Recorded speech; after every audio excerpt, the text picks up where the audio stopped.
Ça y est, la Ligue 1 est de retour, la Ligue 2 et la Ligue 3 se poursuivent, on lance la Ligue MPP, on se retrouve après le générique.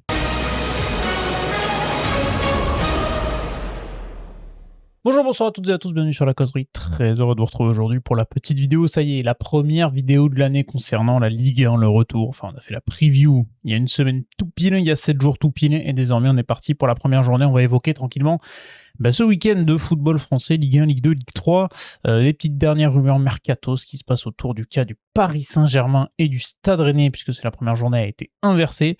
Et donc on est parti tranquillement pour cette petite vidéo. Tranquillou, avec forcément le retour, vous le connaissez, vous l'avez vu tout l'an passé, la Ligue MPP, vous pouvez la rejoindre, tout est dans la description, les liens, les codes, voilà, de la première à dernière journée, on fera cette petite Ligue MPP où chacun mettra son prono, et on utilisera ça, nous, pour faire les nôtres.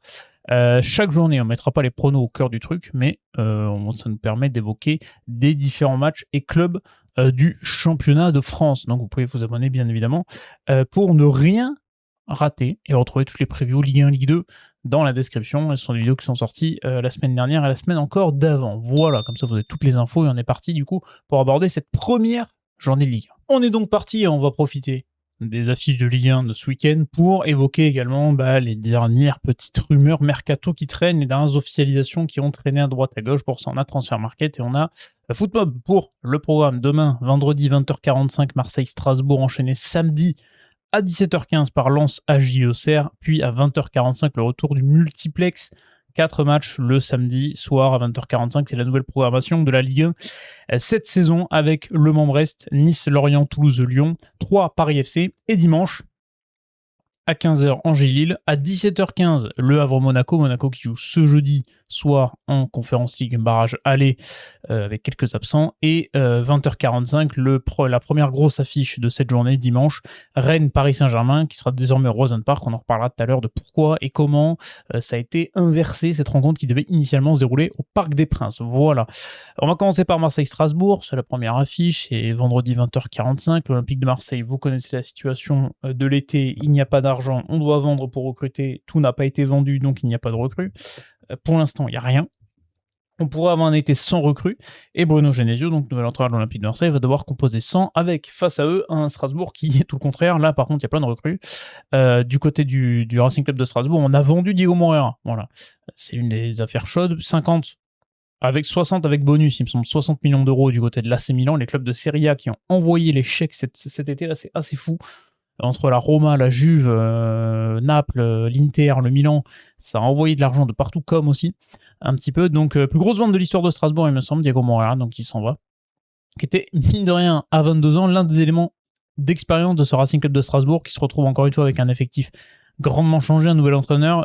Jayland Mitchell est arrivé du Sturm Graz, c'est la dernière arrivée en date de la part de Strasbourg, et on en avait parlé dans la preview, ce gros mercato, encore une fois, Strasbourg, hein, c'est bon, voilà, c'est l'usine un petit peu où tu passes et tu t'en vas, et c'est difficilement libre ce projet strasbourgeois autour d'Hugo Oliveira, qui est du coup le nouvel entraîneur, qui arrive donc le portugais, je crois qu'il arrive, je vais dire d'Estoril, mais je suis pas sûr, j'ai un énorme doute, je me souviens plus d'où il arrive, et Strasbourg donc va se rendre du côté du Vélodrome avec un effectif assez inexpérimenté, qui se connaît pas beaucoup. J'ai du mal à lire en fait ce que peut faire Strasbourg cette saison, très honnêtement. Moi, je les mettais pas européens, et notre preview on les mettait pas en Europe, parce qu'il y a beaucoup d'illisibilité, même s'il y a un groupe qualitatif avec beaucoup de jeunes joueurs, c'est assez compliqué. J'ai quand même une petite curiosité pour Giovanni Reina, parce que j'avoue qu'arriver de Giovanni Reina en Ligue 1, moi, ça me hype un petit peu. J'avoue que là, je suis très très curieux de découvrir.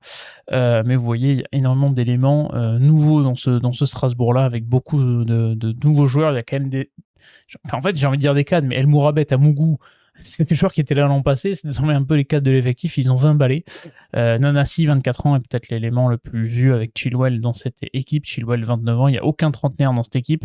J'ai du mal à croire à une victoire strasbourgeoise vendredi soir à Marseille. Alors je pense que ce sera un Vélodrome très crispé avec beaucoup de pression autour, parce que quand on voit l'été marseillais, mine de rien, c'est quand même un sacré bordel, et très très tendu cet été marseillais, avec les finances, c'est très très compliqué de la part de l'Olympique de Marseille. Il y a quand même, mine de rien, sur le papier, je trouve un 11 de départ plutôt qualitatif.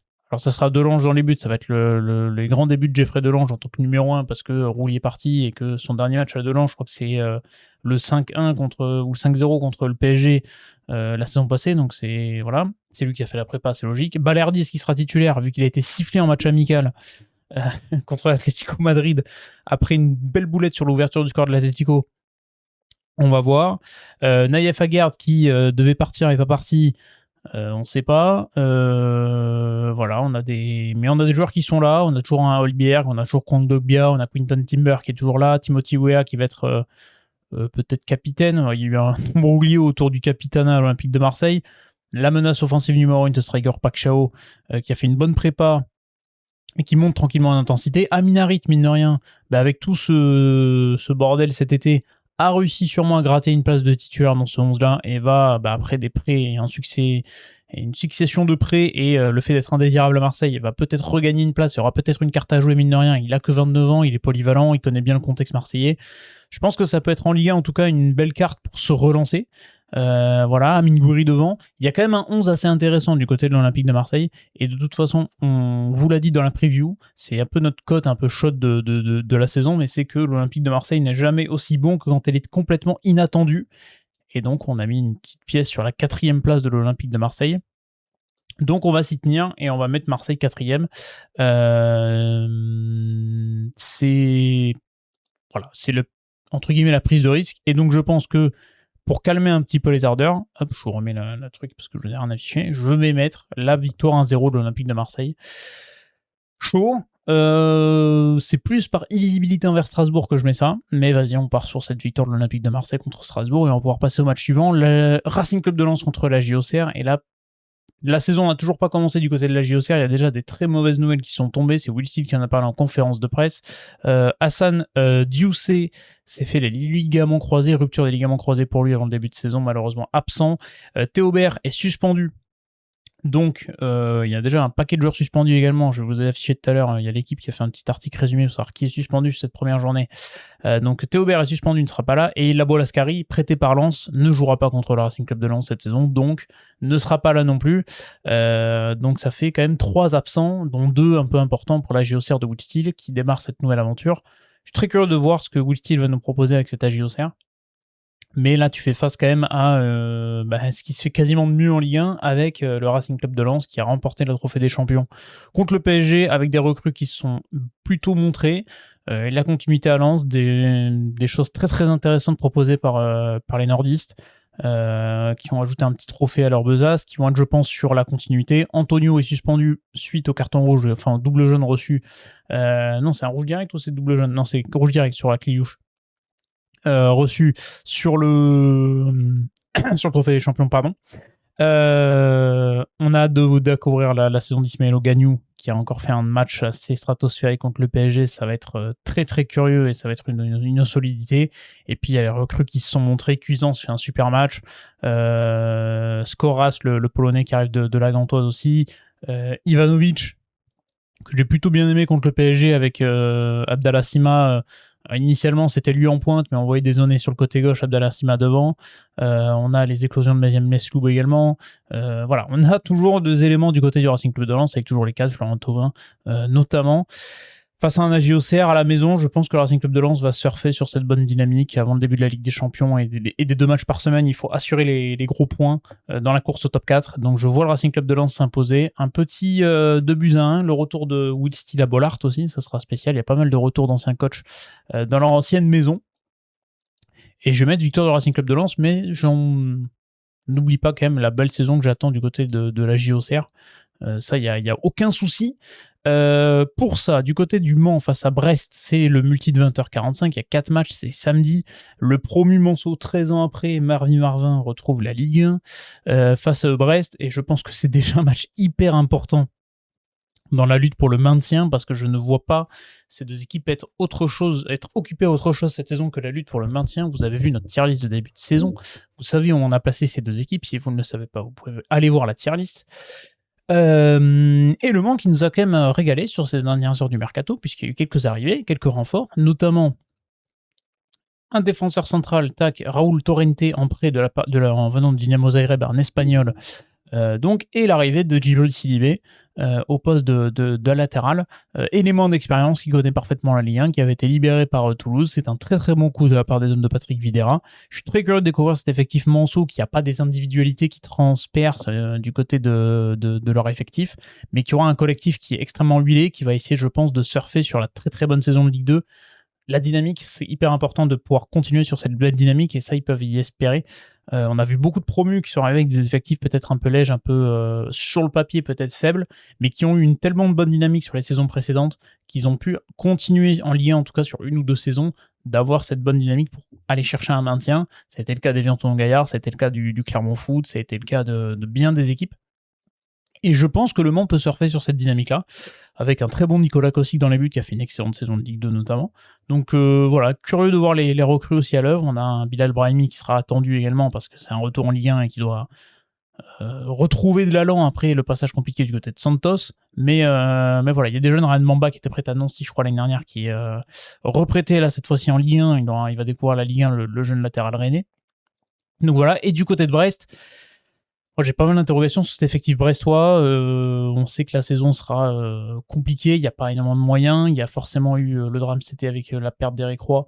Ça va compter dans les têtes brestoises. On espère qu'il y aura un bel hommage. Je sais pas où ça en est de cette ouverture de tribune qui devait être initialement fermée. On espère que la LFP va l'ouvrir pour qu'on ait un bel hommage à Eric Roy du côté de Francis Leblay pour la première à la maison. La semaine prochaine. Je crois qu'il y a un hommage du côté de Nice aussi, ce qui est assez logique, et une belle idée de la part des Niçois aussi de rendre hommage à Eric Roy. Et du coup, c'est la saison d'après pour Brest. Il y a, je crois, plus de 11 joueurs en fin de contrat cette saison. Il y a des joueurs qu'on ne sait toujours pas. Il y a Couder qui est parti du côté de Burnley. On a pris un gardien en provenance de Watford, un Norvégien. On a pris également Romain Cagnon qui était libre. La belle arrivée, c'est celle de Gauthier Loris. Je trouve que c'est une bonne idée d'aller chercher Gauthier Loris, qui a fait plutôt des belles saisons du côté du Havre. Mais je trouve que c'est un peu léger, très honnêtement. À voir si Del Castillo sera toujours là, à voir si Magnetti sera toujours là, à voir si Ludovic Ajor sera toujours là. Pour moi, ça, c'est les trois éléments que si un des trois qui part, ça va être compliqué sur le front offensif, parce que c'est vraiment trois moteurs hyper importants qui ont le droit d'être courtisés parce qu'ils font des excellentes saisons. Ça va être ma première, entre guillemets, surprise peut-être de la journée, mais c'est la victoire du Mans. Victoire du Mans, maintenant un score, on va dire 2-1 aussi. Victoire du Mans. Pour la retour à Marie-Marvin, je vois Le Mans aller chercher 3 points hyper importants déjà dans la course au maintien, ces deux équipes-là. Pour moi, c'est un match qui est d'entrée pas facile, mais hyper important. Pour la suite, je check rapidement l'article équipe parce que je me souviens plus de qui est suspendu. C'est du côté de Rennes, Madi Camara, Auxerre, pardon, Benjamin André, c'est à Lille, Métali à Toulouse, tac. Ah oui, c'est vrai que Marseille, Quinton Timber et Alexis Koum seront suspendus. Faut pas oublier que Quinton Timber, j'en ai parlé tout à l'heure, mais il est suspendu pour la première journée. J'avais complètement oublié, pardon. Nice, Lorient, retour d'Olivier Pantaloni face à Lorient, l'OGC Nice qui change de cap cet été et qui va recevoir Lorient. C'est un match qui est vraiment bourbier. Je pense qu'on va être sur mon premier match nul de la saison, ou alors on va être sur une victoire de Nice à l'arraché. Victoire de Nice 1-0, tu sais quoi, à l'arraché un peu à la fin. Cet OGC Nice-là, qui est reparti sur un nouveau projet. Non, parce que Ineos est toujours là, même s'ils ont complètement abandonné le club, ils sont toujours là, mais je trouve que le mercato était plutôt intelligent du côté de l'OGC Nice. On en a parlé dans la preview. Gauthier Hein, c'est un très bon coup. Nathan Ngoumou qui arrive libre de Gladbach, bonne idée aussi. Axel Witsel pour pallier la blessure de Laurent Bergel, élément d'expérience. Bon, Axel Witsel, je le trouvais un peu cuit du côté de Gérone. Maintenant, on verra pour la Ligue 1, il peut dépanner en défense centrale, au milieu de terrain également. Il y aura peut-être un rôle aussi dans le vestiaire à la Dante. Donc à voir. Curiosité également de ce mercato niçois, qui est la plus récente arrivée, hein, je crois, Axel Witsel. Bon.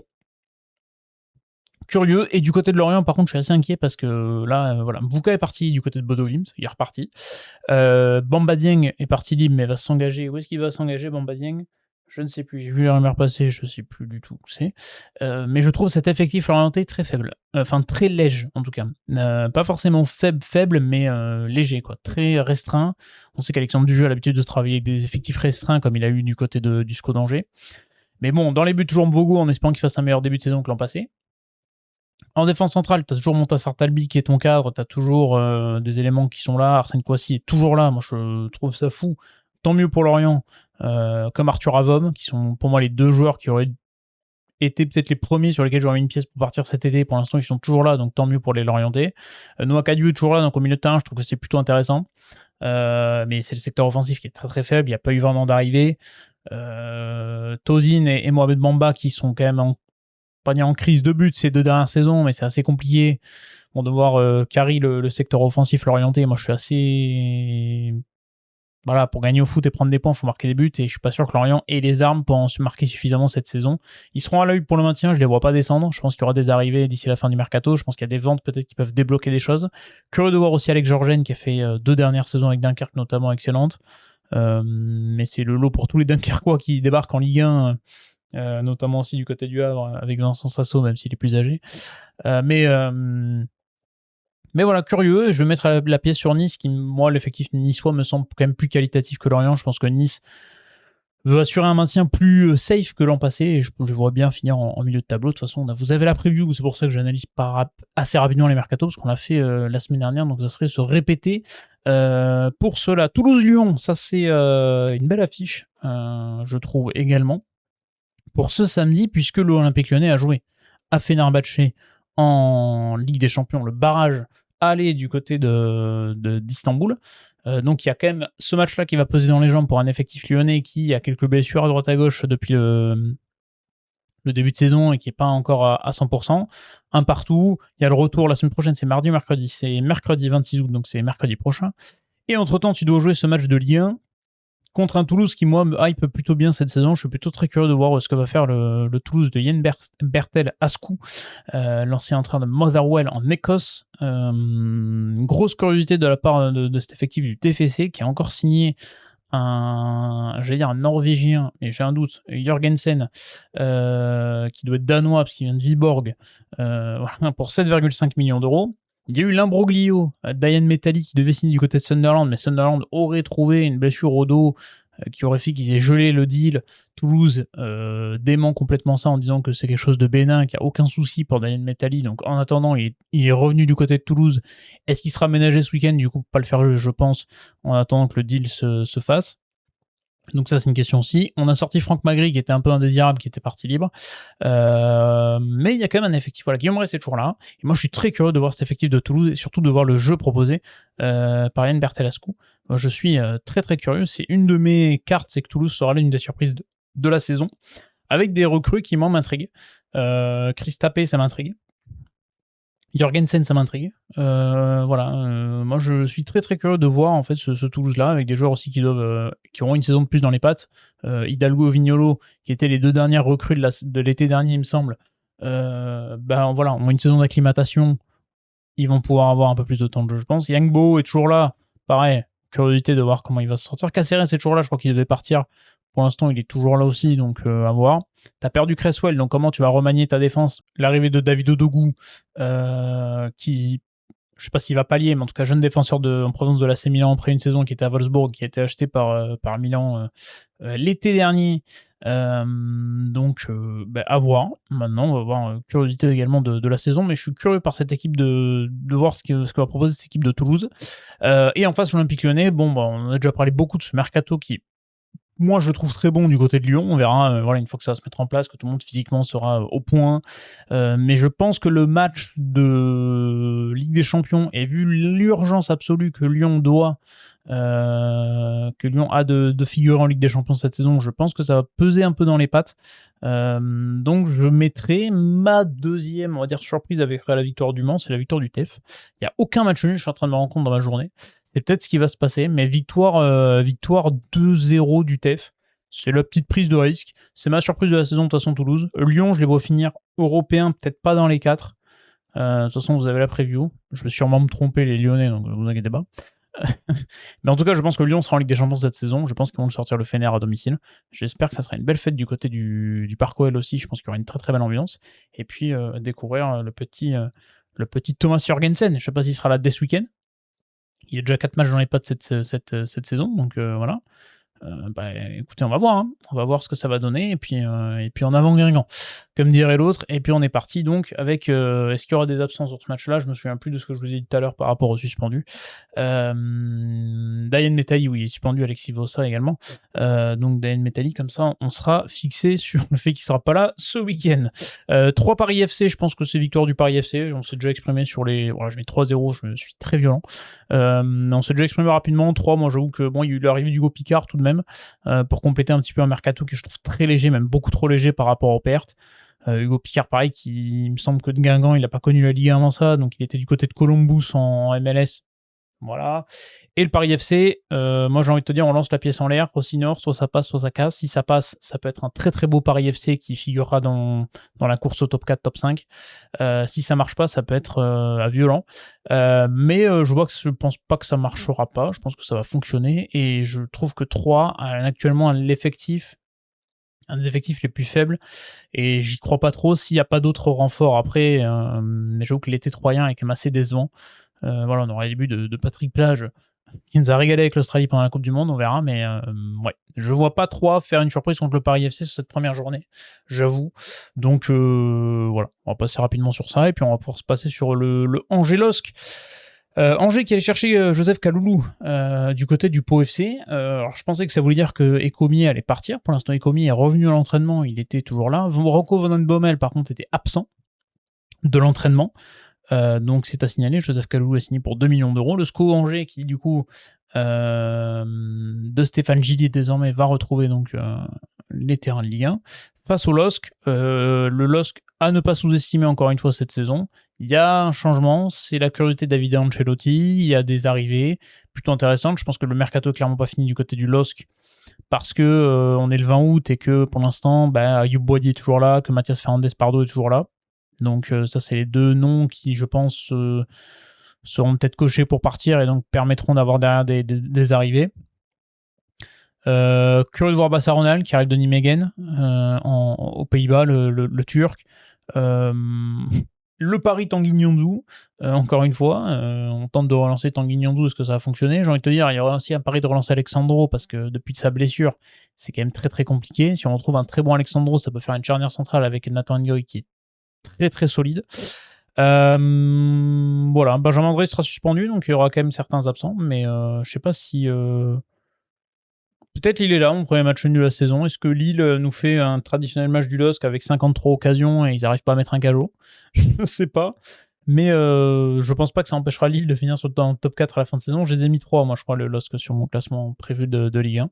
Mais je vais aller sur mon premier match nul, un partout, avec un SCO qui arrive à accrocher quand même, je pense, à domicile quelque chose. Je pense que le SCO peut être un bon poil à gratter cette saison pour aller accrocher des choses, et je les mets pas dans la charrette, le SCO, je les mets en maintien cette saison. Donc à voir. Le Havre-Monaco, on a également, tiens, on va enchaîner des petits matchs nuls. Un petit match nul spectaculaire dimanche, un petit 2 partout entre ces deux équipes. Je suis très hype par le mercato du Havre. Voilà, moi, quand tu me ramènes des anciens Bordelais comme Julien Manga et Josh Maja, moi je suis évidemment très heureux. Monaco va jouer aujourd'hui en Conference League, mais surtout Monaco n'a pas d'attaquant actuellement. Enfin, n'a pas d'attaquant. Si, il y a des attaquants, mais il me semble que Ablin est blessé au pied. Balogun est en instance de départ, il a toujours pas repris parce qu'il est arrivé tard après avec la Coupe du Monde et qu'il doit partir du côté de Tottenham, donc il y aura peut-être un départ aussi du côté de Folarin Balogun. Ansu Fati est blessé au mollet. Donc actuellement, tu n'as que Mika Biarret et Paris Brunner pour compléter ta ligne d'attaque. On a un Paris Brunner qui a fait une bonne prépa, je crois qu'il finit à 5 buts sur la fin de la prépa, qui était un peu la surprise du côté de l'AS Monaco, pour Philippe et Louis. Et Mika Biarret qui va devoir se relancer parce qu'après une saison quand même assez catastrophique même, il était porté disparu, Mika Biarret. Monaco qui a résilié le contrat de Paul Pogba. Voilà, c'était officiel. Je sais plus, je l'ai perdu, il est là. Je suis un peu inquiet concernant la charnière centrale de l'AS Monaco, de ce qu'on a vu en prépa. Alors, Sadibou Sané, c'est un très très bon coup, je pense, sur le long terme, parce que c'est un joueur, on sait qu'il a une grosse perspective d'évolution. Eric Dyer, je suis pas convaincu. Voilà. Nazinho sur le côté gauche, moi ça me hype plutôt bien. On va voir ce que ça va donner. Mais j'avoue que la charnière centrale, Eric Dyer, Sadibou Sané, si ça part sur ça de base, sachant que tu as un match de Conference League dans les pattes qui va être un bon match piège, parce qu'on sait que les clubs français, quand ils doivent aller dans les pays de l'Est ou d'Europe centrale pour aller jouer des tours de préliminaires de Conference League ou d'Europa League, hein, on n'est jamais à l'abri d'une mauvaise surprise. Donc curiosité, et c'est pour ça que je vais mettre le match nul. Je pense que l'alliage du pas mal d'absence sur le secteur offensif, une équipe qui mine de rien se connaît pas encore très bien parce qu'il y a des arrivées, voilà, Mathis de Tourbet doit s'acclimater, on a parlé de Nazinho, on a parlé de Seydou Sané, ça doit prendre ses marques, Philippe Louis doit prendre ses marques aussi. Tu auras un match de Conference League dans les pattes, t'as des absents. Et à côté, il y a une équipe du Havre qui également doit apprendre à se connaître parce qu'il y a pas mal de changements. On a changé le secteur du directeur sportif. Mathieu Bonnemer est parti, Dembaba est arrivé, mais moi je suis plutôt hype par ce mercato et je pense que le Havre, cette saison, aura un maintien plus tranquille que les autres saisons. Ça veut dire qu'ils vont se maintenir à la 17e journée. Moi je pense qu'ils vont se maintenir aux alentours de la 28-29e journée pour avoir 4-5 journées tranquilles en fin de saison. Voilà, il y a une filière japonaise qui a été poursuivie avec Mizuta et Nakamura qui arrive, en plus d'Ayumu Seko qui était déjà là, qui a fait une très bonne saison l'an passé. Donc voilà, curieux de la part du Havre, et Timothée Pembele aussi, je parlais des anciens Girondins, il est quand même passé un an chez nous. Alors pas la bonne saison, mais il est passé un an chez nous, quand même. Mais voilà, retour d'Amir Richardson, tout ça, moi je suis très curieux de voir ce que va donner le Havre, et donc je pense que ça va donner un très très bon match contre Monaco. Il me semble que c'était également le match d'ouverture de la saison dernière, mais c'était à Monaco, et je crois que c'est une victoire de Monaco assez large, ou alors non, c'était pas un match... Non, je sais plus, mais j'ai un souvenir d'un début de saison Monaco-Le Havre, je pense que c'était l'an passé, mais je sais plus si c'était la première ou deuxième journée qui avait été à sens unique, si je dis pas de bêtises. Donc à voir. Et enfin, pour finir, Rennes-PSG, c'est l'affiche du dimanche soir. Donc Nuno Mendes est suspendu, vous avez suivi. Du côté de Rennes, il y a également des absents. Et on a surtout un match qui était inversé. Alors pourquoi ? Parce que le Paris Saint-Germain a dit en début de semaine que la pelouse du Parc des Princes n'était absolument pas prête, dû à des circonstances exceptionnelles et la canicule. Donc a demandé l'inversion du match. Rennes a accepté d'inverser le match. Donc là, il y a eu 3 jours pour prévoir tout ce qu'il faut au Rosen Park en termes d'organisation, de coûts, de billetterie. Voilà, ce qui est prévu d'aller au Parc des Princes pour les vacances d'été, etc. Il faut tout changer en 3 jours, etc. Donc c'est un vrai bordel. C'est un peu prévenu au dernier moment, malheureusement.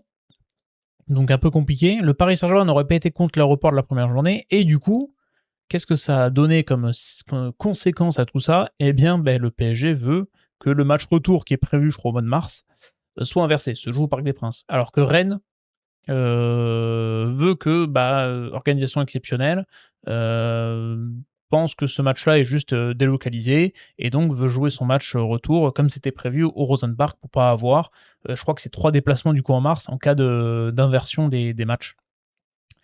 Le Paris Saint-Germain plaide des circonstances exceptionnelles, ce qui fait que dans le règlement de la LFP, circonstances exceptionnelles veut dire que tu peux inverser la rencontre et du coup le match retour sera lui aussi inversé et donc ça serait au parc. Rennes plaide que la canicule n'est pas une circonstance exceptionnelle comme une inondation, c'est quelque chose qui est prévu par les météorologues l'été, et donc que ce facteur circonstance exceptionnelle n'est pas justifié. Mais en attendant, le Stade Rennais a dit également que il se concentrait sur l'organisation de la rencontre et qu'on verrait pour le match retour après cette première journée-là. Donc, ce match-là jouera au Rosen Park. Le match du mois de mars, on ne sait pas. On verra. Mais c'est vrai que pour l'équité sportive, avoir Rennes qui joue un match de plus à domicile, surtout contre le PSG, ça peut jouer, mais en même temps, on les comprend du fait que c'était pas prévu qu'ils jouent ça au Rosen Park, que tu déplaces tout, que tu dois mettre des coûts supplémentaires comme ça un peu surprise, que ça te déplace tout pour les supporters, etc. Donc, c'est un bordel, voilà, c'est le dawa. Mais en attendant, on a quand même ce match-là, un beau Rennes PSG sur le papier. Vous le savez, on voit le Stade Rennais finir deuxième de la saison. Le PSG a joué un trophée des champions, a repris sa saison un peu plus tôt.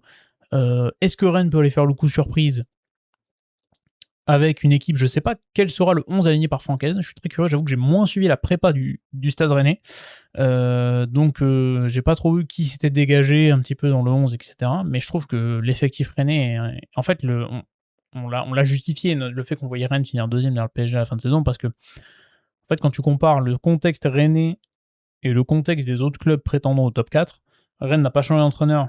Enfin, ils ont changé d'entraîneur en cours de saison dernière, donc il y a toujours l'acclimatation qui est faite, et donc là, il y a eu une prépa, voilà, Francaise, il a pris ses marques, etc., c'est bon. T'as un effectif qui n'a pas réellement bougé, mine de rien, sur le papier, il y a quand même des cadres qui sont toujours là, Esteban Le Paul, qui est celui qui est favori à sa propre succession au titre de meilleur buteur, est toujours là, Moussa El Tamari est toujours là, Blas est toujours là, Simanski est toujours là, Rongier est toujours là, Jawi Cissé est toujours là, Madi Camara est suspendu mais il est toujours là, Samba est toujours là, Aïd Boudlal pour l'instant est toujours là, Donc tu as toujours en fait des cadres dans ton 11 de départ qui sont toujours présents, qui sont des très bons joueurs de Ligue 1. Tu as rajouté un mercato plutôt intelligent, Charlie Cresswell. En fait, t'es pas pris par les impératifs économiques, donc tu peux te permettre de claquer des sommes. Charlie Cresswell, excellent coup. C'est un des meilleurs défenseurs de Ligue 1 et tu prends un mec qui connaît déjà le championnat et qui est très bon, qui a une bonne perspective d'évolution. Donc ça, c'est un super coup. Tu prends Adrien Thomasson, pareil, cadre du RC Lens. Même s'il a 32 ans, il connaît parfaitement le championnat et il a montré qu'il était très bon. Tu vas récupérer un Elisir Mayenda, l'ancien Sochalien à Sunderland. T'as claqué, t'as pris un avant-centre en plus parce que Mbolo doit partir, je crois. C'est plutôt intéressant. Donc en fait, Rennes, t'as les supporters, t'as le centre de formation qui va te sortir en plus quelques pépites à droite à gauche. Enfin, je veux dire, t'as quand même énormément d'éléments qui font que, pour moi, ils partent quand même avec un temps d'avance sur les autres pour la course au top 4. Maintenant, Rennes, faut plus avoir cette peur de gagner. Voilà. On a vu que l'an passé, ils ont réussi à taper le PSG, je crois que c'est sur l'intérim de Tambouré, si je dis pas de bêtises, avant l'arrivée de Francaise. Ça avait tapé le PSG sur le départ de David Bey. La seule peut-être bémol, et on me l'a rappelé sur la vidéo prono, tier list de début de saison, c'est peut-être le poste des postes de latéraux, où il y a peut-être cette petite faiblesse. Mais très curieux de voir la saison du Stade Rennais, qui pour moi est le favori pour la deuxième place. J'en ai déjà parlé avec Mélis, on en avait parlé sur la tier list début de saison. Pour le PSG, en fait, ça va dépendre un petit peu. Je pense que physiquement, ils continuent à monter en pression. Ils ont réussi à taper Aston Villa pour la Super Coupe de l'UEFA et ils ont perdu contre le RC Lens. C'était plutôt un très bon match à suivre. En plus, ce trophée des champions, là, on a vu le Community Shield de l'après-midi qui était quand même vachement moins bien. À voir, est-ce que Mika Rots, je crois que on prononce Rots, si on prononce à la belge, c'est quoi, flamande, je crois. Un peu comme le néerlandais, quoi. Donc c'est Mika Rots, je crois. On peut peut-être me corriger. Très curieux de voir s'il va disputer ses premières minutes en Ligue 1. Je suis vraiment hype de fou par l'arrivée du Belge. Ferran Torres, utilisé par Luis Enrique, ça peut être aussi une arme super intéressante. Donc le mercato du PSG est quand même hyper cool sur le papier. Il n'y a pas eu non plus 10 000 arrivées, mais c'est quand même plutôt sympa. Il faut mettre un Juta.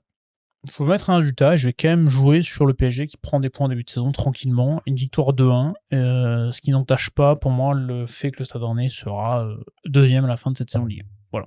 Allez, comme ça on est bien. De toute façon, vous savez que nos pronos sont catastrophiques. Vous pouvez rejoindre la Ligue MPP, tout est en description.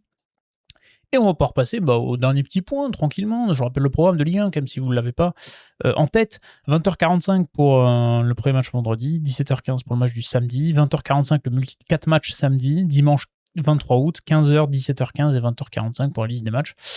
Voilà pour la suite. On n'oublie pas la Ligue 2. C'est vendredi à 20h pour le multi. Samedi, double match à 14h, puis le match de 20h, puis l'horrible match de 20h45 le lundi. Il faut arrêter de mettre les matchs le lundi, franchement, c'est horrible. Et je crois qu'après, on change de programme, on va sur la programmation plus classique. Mais il y a toujours le match le lundi qui nous fait chier. Voilà. Qu'est-ce que je voulais dire sur la Ligue 2 ? Oui, excellent début de saison de la part de la Saint-Etienne, ça c'est plutôt cool. Qui va jouer contre Grenoble, Grenoble, j'y crois absolument pas cette saison, je sais pas où ils vont, donc c'est assez compliqué. Nantes, c'est catastrophique ce que fait le FC Nantes. On parle déjà d'un Michel Darzacaran qui pourrait être sur la sellette, on a un Grégory Poirier qui est dans la shortlist. Ça pourrait être une bonne idée, mais est-ce qu'il aura du temps avec l'Equita ? On sait rien, tellement que ce beau club, c'est le bordel. Vraiment, c'est assez affreux. Après, pour le reste, voilà, un classique. Annecy, Dunkerque sont les belles surprises. J'avoue que Dunkerque, moi, j'y croyais pas du tout. Tu me diras, l'année dernière, j'y croyais pas du tout non plus. J'ai de faire une très bonne saison. Mais là, en plus, dans le jeu, c'est vraiment hyper plaisant à regarder. C'est vraiment fantastique. Montpellier et Metz se placent. Ça, c'est classique pour la lutte à la montée. Un peu déçu du début de saison de Rémois, parce que moi, j'attendais beaucoup plus de Reims. Ils nous font un 0-0 horrible contre Clermont. Là, c'était vraiment un match chiant crevé. Et le 3 partout contre Dunkerque qui lui pour le coup était un peu spectaculaire. Et Sochaux est dans le dur mais va jouer contre Guingamp et Guingamp on comprend pas trop Guingamp qui est capable d'aller chercher une victoire à la fin contre Boulogne au forceps mais Guingamp je pense que ça va être l'équipe irrégulière par excellence qui finira entre là 8 et 12e place peut-être. Donc voilà, mais du côté de Dunkerque Albert Sanchez fait du bon boulot. Je retrouve le nom du joueur qui m'avait tapé dans les premières journées. Igor Poutsev qui avait marqué ses 2 premiers buts, je crois, sur la 2 premières journées. Et c'était, j'ai perdu le nom, super. Du joueur première journée qui marque un but extérieur du pied, je ne connaissais pas du tout. Il marque un super but extérieur du pied, il fait passe D. C'est assez magnifique. Et puis on a pu voir un petit peu Khalil Lagari aussi. Techniquement, c'est quand même très très solide. Donc très très curieux de voir encore une fois ce que nous propose Dunkerque cette saison. Et voilà, n'hésitez pas à mettre en prono également votre classement de Ligue 2, puis vous avez notre vidéo tier list Ligue 2, également en lien dans la description, dans la playlist. Vous connaissez la machine. Et ce soir, en plus de Monaco, on a la Ligue 3, le multi, 20h45, 9 matchs.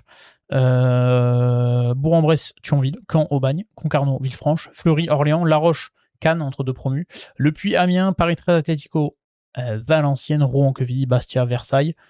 La Ligue 3 prouve encore une fois qu'elle est un vrai championnat de dynamique, parce que l'écart entre la 4e et 3e division n'est pas forcément énorme.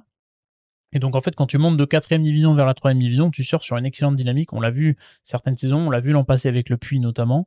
Là, on le voit avec Thionville, on voit avec La Roche qui débute de manière assez fantastique leur saison. Alors Thionville, ça date pas que de l'année dernière, l'excellente dynamique.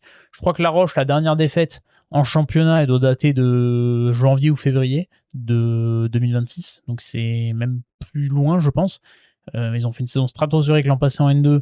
Là, ils sont sur un début de saison avec un Mansour Samb assez à l'aise devant le but, qui est quand même à 4 buts en 2 matchs, qui a marqué un triplé première journée avec notamment un 3e but magnifique. Farid El Koumisti du côté de Canclac, mais alors Caen s'est fait complètement surprendre par Thionville la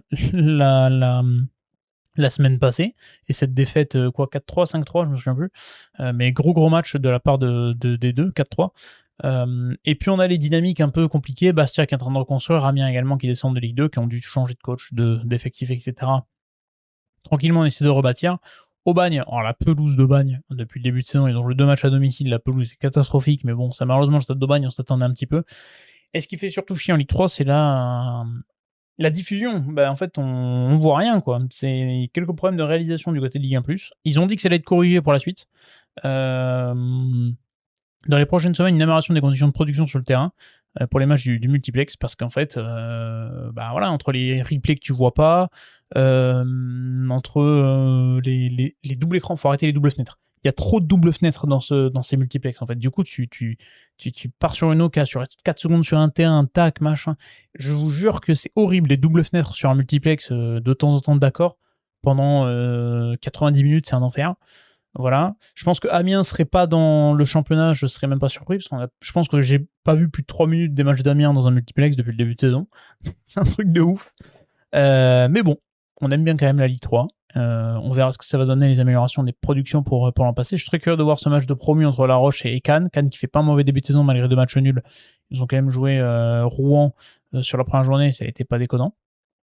Donc voilà, voir comment Caen va se relever contre Aubagne, voir comment si Thionville peut enchaîner à Bourg-en-Bresse. Et puis voilà, on va voir tranquillement sûr. On a un beau Bastia Versailles aussi sur le papier qui est quand même plutôt intéressant. Donc à voir ce que ça va donner cette suite de Ligue 3. Voilà, on a tout passé en revue, Ligue 1, Ligue 2, Ligue 3. Je pense que ça va être un peu le programme de chaque vidéo. Là, il y a quelques news transferts à droite à gauche. Il y a eu l'épisode PSG Stade Rennais. Voilà, on aura des petites news à traiter de temps en temps. On va essayer de faire ça bien. Donc vous pouvez vous abonner si ça vous plaît. Les pronos, vous avez la Ligue MPP en commentaire. Vous connaissez la musique. Puis moi, j'ai plus qu'à vous dire de vous abonner, de liker, de commenter, de nous rejoindre. Les vidéos top 14, on n'a pas eu cette semaine parce que c'est compliqué avec les absences, les vacances, etc. On va essayer de revenir la semaine prochaine. Mais en tout cas, on sera là pour le début du championnat. C'est déjà pas mal. Vous avez la vidéo Mercato pour le top 14, pour ceux qui veulent la regarder.